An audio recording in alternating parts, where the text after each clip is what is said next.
Before I get to our guest, who's a very well known name in the state of Idaho, let me just point out we have a quick note. This comes in from Idaho State Police. There was a fire this morning. If you're headed toward Burley on I 84, there was a fire in the eastbound lanes about 4 miles before you got to Burley. The fire is now out, but there will be some big traffic backups if you're headed that direction this morning. If you're headed eastbound, let's say from Twin Falls to Burley, expect a few delays. I wanted to point out, of course, that you're listening to News Radio 1310, KLIX, and newsradio1310.com. And as the field grows larger and larger, we're going to be talking to several more candidates who are running for both governor and lieutenant governor in Idaho. Primary day, I guess, is now under a year away. And we have at least four big name Republicans now who've announced for governor, including Russ Fulcher, who came razor close 3 years ago to actually winning in a primary, and with the numbers the way they are, would have ended up as governor of Idaho at that point. First of all, sir, welcome to our program. Bill, thank you so much for having me on. It's great to be here. I was pointing out just a moment ago that you came so ever so close the last time around. Now, though, it seems that we've got this big field, and I don't think it'll grow anymore. But I had an interesting conversation with Tommy Alquist a couple of weeks ago where he pointed out that he and Brad Little are probably competing for one side of the vote. And now that we have Representative Labrador in the race as well, that means that the two of you are competing for another side. Is that going to complicate things for your campaign? I, I think it's going to complicate it for the entire race, and it's going to complicate it a lot for the first congressional district too, Bill. This is going to be interesting, no question about it. It's very possible that we could have a primary winner with somewhere around 30% of the vote. It's going to be exciting, to say the least. I've noticed a lot of chatter online, Facebook and other places in social media, from people who, especially that are very dedicated to you. They like the representative as well, and they're very, very conflicted at this point. Now, I'm sure though that you could tell people if they're coming up to you and they're saying, "What am I going to do?" You have a pretty good sales pitch that you've put together and probably have been working on for a long time.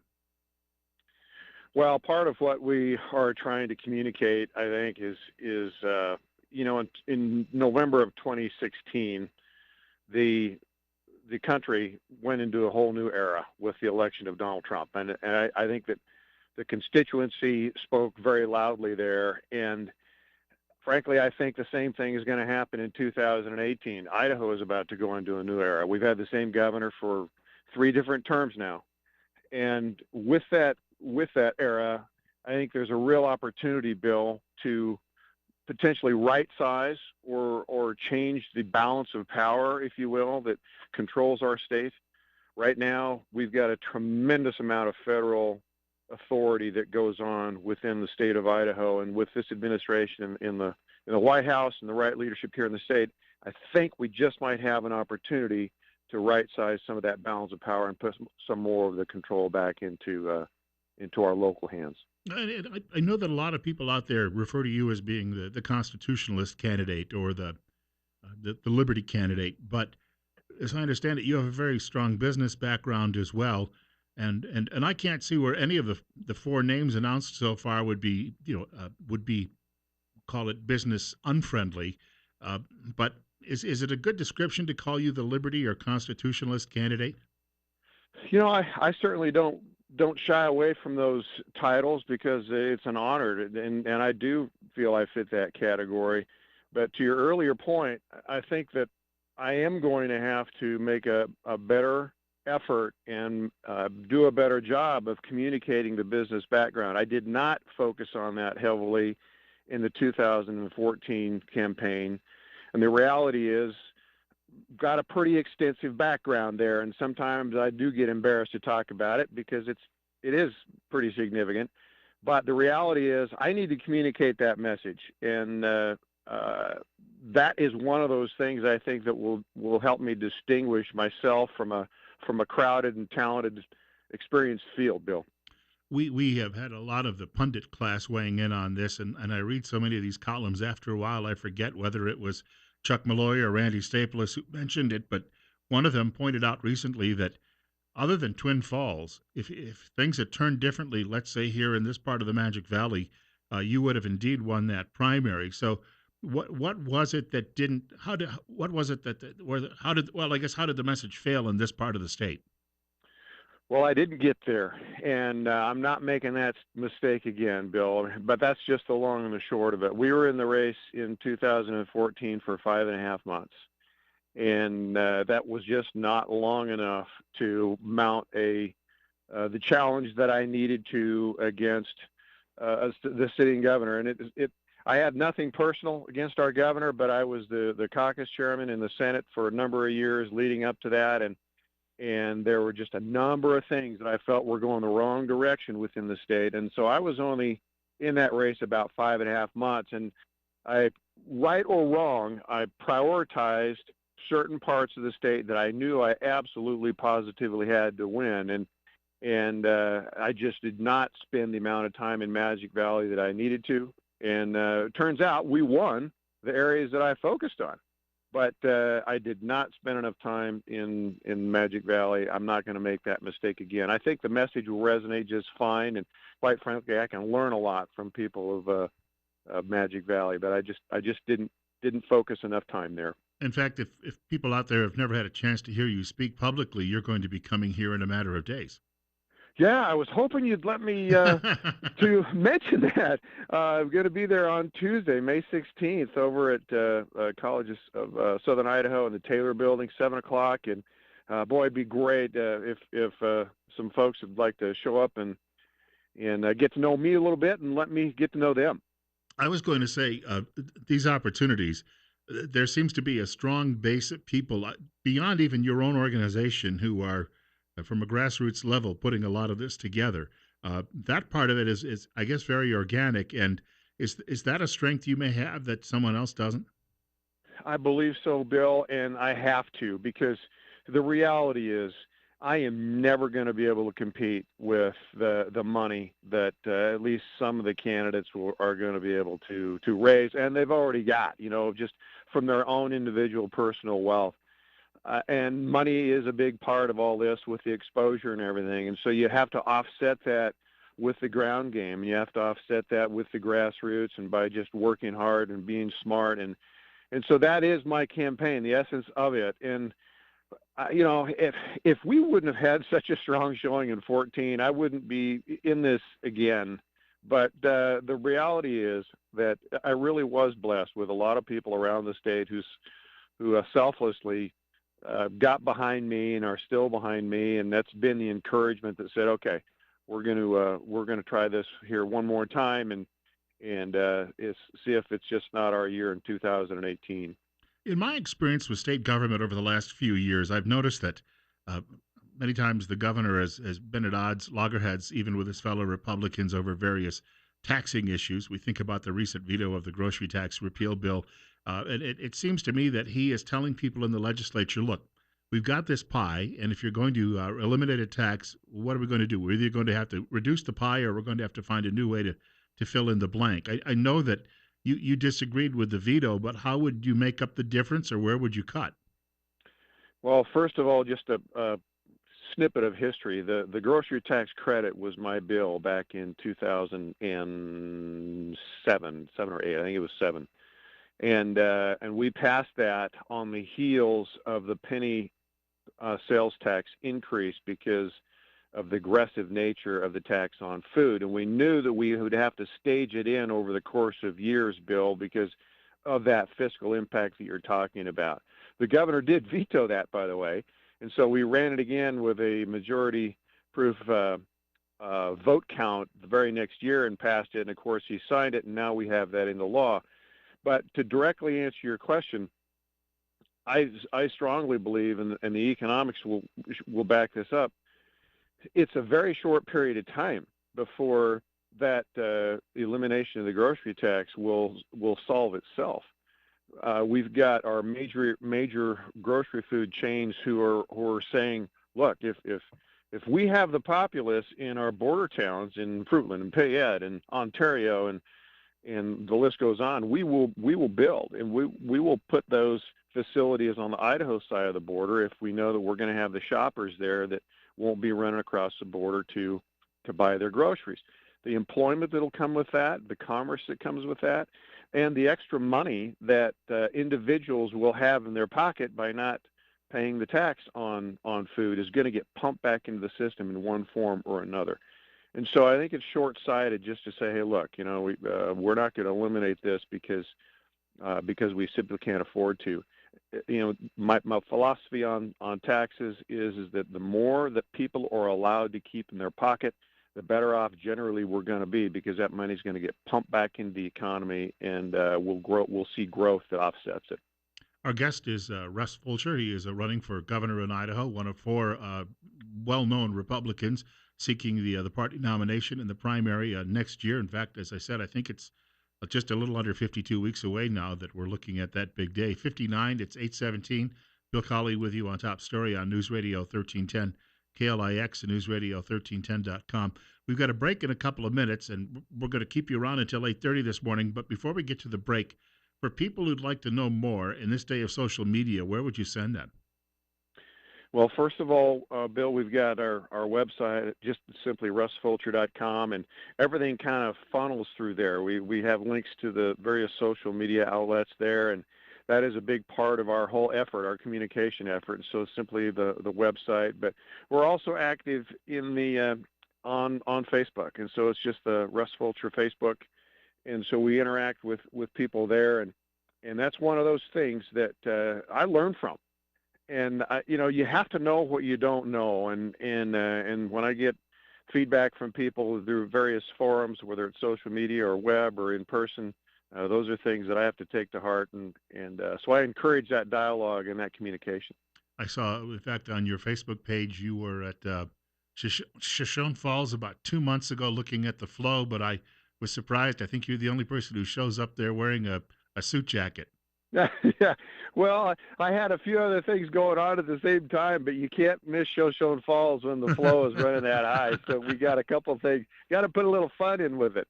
But for the people who also, and you mentioned the website, and you mentioned as well some of your fellow candidates are well funded. They can self fund in some cases. Um, how do people go about contributing? Same thing. We've got russfulcher.com. There's the mailing address for those who would be willing to contribute directly. We've got an online system there where it's point and click and do so that way. And again, I always offer to people, look, I'm willing to earn it. I'm willing to meet, to communicate, to communicate firsthand what my intentions are, where those dollars go. I mean, one of the hardest things as a candidate, at least for me, is I hate asking for money. It's not within my DNA, but the reality is no one, including Donald Trump, by the way, can totally fuel an effort like this by themselves. I'm no exception, and so those are much, much appreciated, and website and direct mail with the address on the website is a great way to do it. We've got more coming up with Russ Fulcher in just a moment.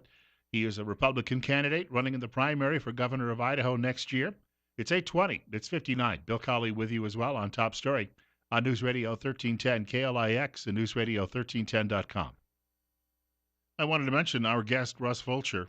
He built not just his political career, but his business career as well on, I guess they used to call it the elevator speech from that scene in the movie where the character gives her brief speech riding in the elevator to the CEO. But when you're in politics, you have to have a way to summarize why you're running for governor, why you think you're the best potential candidate. It's 8:23. Bill Colley with you as well on Top Story on News Radio 1310, KLIX and News Radio 1310.com. We're at 60. And Mr. Fulcher, I guess a good jumping off point here out of the break is uh, if you're looking at this in that sense, for a lot of people out there, they're asking, why do you want to be governor? I guess you have a lot that you'd really like to get through here in the next 5 minutes or so. Well, if you give the political guy the microphone, of course, then the time runs away. But in a nutshell, one of the things, Bill, that's near and dear to my heart that I saw firsthand when I was spending my years in the Idaho Senate was that I'm very nervous about the fact that our federal government is responsible for more than a third of our state budget. And And this is a federal government that has got a pretty significant addiction to control, and it's also a state government that's very much in debt. And those dollars are at risk. Those services that those dollars buy are at risk, and there's really no effort whatsoever on the state leadership's behalf to try to address that. And there needs to be a plan. It's the type of thing where you can't just get away from that kind of dependency in a short period of time. But we need to address that. And as a result of that dependency, if your listeners ever wonder why laws get passed that really don't seem to fit the state of Idaho, whether it had to do with health care or education or whatever, well, oftentimes the reason those laws get passed is because the federal government's saying, if you don't pass this, if you don't comply with whatever we're saying, then you're not going to qualify for your grant. And so those dollars are kind of used as a hammer to hold over the heads of state leadership, and we've simply got to address that and start to very gradually unwind that level of control. For those people out there who are tuning in this morning, and again, I think a lot of them, it seems to me, here we are with a year to go, have made up their minds already. But what's your take on your opponents? I hear sometimes that Brad is a little bit of an introvert. I don't necessarily hear a lot of negative comments about him, although some people say he's a little too close to big business or agribusiness. And I don't know a lot about Tommy. I think he's the one candidate in this group that has to really identify himself. And of course, Mr. Labrador is a well-known figure as well. But do you feel that could you support any of them if they ended up winning, or do you feel that perhaps that would be a mistake for the voters to go that direction? Well, of course I could. One of the things I think, at least at this stage, that is apparent is, dare I say, we all kind of like each other a little bit, and maybe I'm speaking out of school, but it's certainly true from my standpoint. And if things don't turn out the way I hope and think they will a year from now, yes, I could support one of them. To answer your question, Bill, I served with the lieutenant governor for, well, all 10 years that I was there, and my perception is that the lieutenant governor would probably not change a lot. This would be more of a status quo type deal, and for some people that will be sufficient, and that's what they want, and that's my perception of it. I don't know Tom as well. We've met and we've interacted a little bit, and he's clearly a very bright guy and has some success in the development community and as a physician, and those are honorable things to achieve. No political experience, and if I were going to jump into public service, the first office that I would not seek would be the governorship. But nevertheless, that's what he's chosen, and I'm sure he's a very capable guy. The congressman and I served together in the legislature for a number of years, and of course I supported his race for Congress, and he supported my race for governor, and so we've got a lot of similarities. But in terms of our philosophical beliefs, but probably a lot of differences in our experience, background, and with our style. And so that's what I'm going to have to use to distinguish myself is focus on communicating the extensiveness of my personal and business background and those issues that I want to address. We should point out again, you're going to be in Twin Falls next Tuesday night at CSI. Tuesday night, May 16th, 7 o'clock at CSI in the Taylor Building, and boy, it'd be great if some of your listeners could come and share some thoughts with me. It's a great opportunity for me to learn. And very quickly, again, for those people who are just maybe tuning in, if they'd like to know a little bit more about Russ Fulcher, where would you send them with the social media? Please check out the website. It's simply russfulcher.com, and communicate that way. It's got direct links to my email. I do my best to try to communicate back when I get those messages, and same thing with Russ Fulcher on Facebook. And again, it's a great tool, and it's one of those things that allows me to interact with people that I wouldn't be able to any other way, Bill. Well, I hope we can get a big crowd out there Tuesday night. Hope to be there myself, and we look forward to chatting with you again in person. Thank you for what you do. Thank you for the opportunity to communicate this morning. I appreciate it very much. All right, take care, sir. Have a great weekend.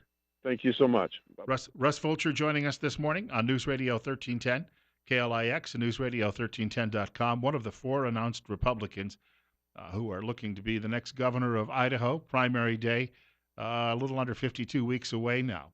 Quick note, we've got another guest coming up in a few minutes. We're going to be talking about those folks who've lost loved ones and, well, how you can find someone to perhaps help you get through that difficult time. That's on the way in a few minutes on News Radio 1310, KLIX, and NewsRadio1310.com. We've got 60 at 8:30. Bill Colley with you this morning on Top Story.